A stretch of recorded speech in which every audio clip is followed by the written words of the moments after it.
Our panel, what happens to our jobs figure if tax rates go up? Rod Kurtz is executive editor of AOL Small Business. He focuses on these guys. Monica Crowley is a Fox News contributor, and so is Leslie Marshall. She joins us now from LA. Well, Leslie, we talked about this before, but honestly, Leslie, is it worth it? Is it worth endangering the jobs that these guys create by raising the taxes on the top rate? The problem that I have, David, is I don't see the jobs that were created. 9.5 years ago, 4% unemployment rate. 8 years later, 8% unemployment rate. Less than 2 years later, 10% unemployment rate. And you're talking $679.6 billion that could be used to pay down the debt. So is it worth it to pay down the debt with that type of money? We're not yes, pay and down I did not see the jobs created. Leslie, do you honestly believe that politicians are going to take all this money and use it directly to pay down the debt? I mean, I got a Brooklyn Bridge to sell you if you believe that. Well, I guess it really depends, David, which politicians want to work together as opposed to filibuster. They never do it. It doesn't matter. Democrats or Republicans, they always steal what they're that facing money. In November.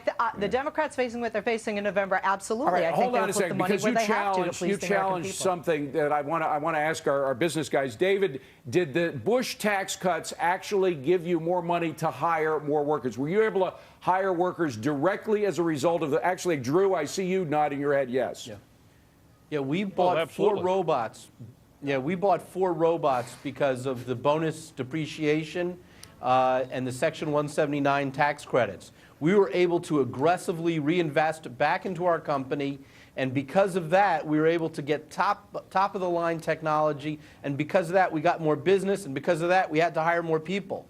We were able to be very competitive, and we were kicking China, we were kicking Mexico, and because of that, we were able to grow and thrive. All right. So, Rod, I don't understand why we continue doing something that doesn't work. By the president's own accounting standards, by his own measure of success, the stimulus has failed. He wants to spend even more money, take even more money out of the private sector, give it to the public sector. Why do we continue with policies that don't work and don't go back to the policies that do?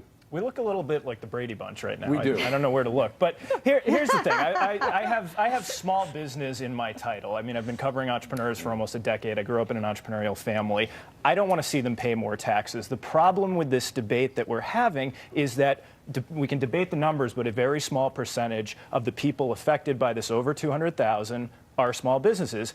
It's not to say that some should be affected at all, but we're talking about wealthy Americans as well. That's the problem. The free enterprise system. But that's the problem with the debate. Is that I hate when politicians use small businesses and small business owners as political props. Okay, they hold them up and say they're all going to be affected. Monica, let's assume for the moment. Let's go even further than the administration would go and say that everybody who's going to get that tax cut is a rich person, that none of them are like our good David MacArthur, Drew Greenblatt, small business people.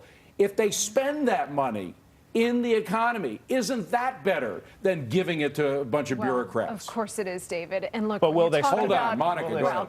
Look, when you talk about the so-called rich, A, you are talking about small businesses, but B, even if we are to stipulate your premise here, David, that they're just so-called rich people, the so-called rich people are the ones who are most likely to take the risks that will lead to job creation. And when you penalize them, when you take money out of the private sector and put it into the public sector, you're stifling job creation. We got to run, but David, do you feel rich? Quickly.